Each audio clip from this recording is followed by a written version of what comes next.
તુવેરની અને મગની દાળ બનાવશું આપણે। તેલ નાખીશું થોડુંક આપણે। તેલ નાખ્યા બાદ આપણે થોડું જીરું એડ કરવાના છીએ। જીરું નાખીશું થોડુંક અને કડી પત્તા નાખીશું। લસણ નાખીશું થોડુંક આપણે। લસણ નાખ્યા બાદ થોડું આપણે સાતરી લઈશું। એના પછી ડુંગળી નાખીશું। ડુંગળી નાખ્યા પછી થોડી હલાવી લઈશું। થોડી હલાવ્યા બાદ આપણે ટમેટા એડ કરીશું। ટમેટા એડ કર્યા પછી થોડું હલાવ્યા બાદ સ્વાદ અનુસાર નમક નાખીશું આપણે।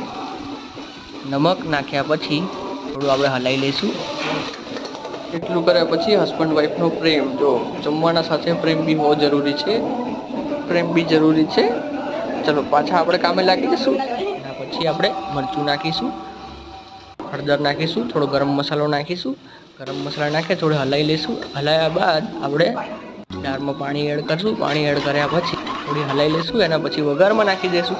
વઘારમાં નાખ્યા બાદ આપણી દાળ ઓલમોસ્ટ રેડી થઈ ગઈ છે। થોડી વાર એને ગરમ થવા દઈશું, ચડવા દઈશું અને દાળ આપણી રેડી થઈ ગઈ છે।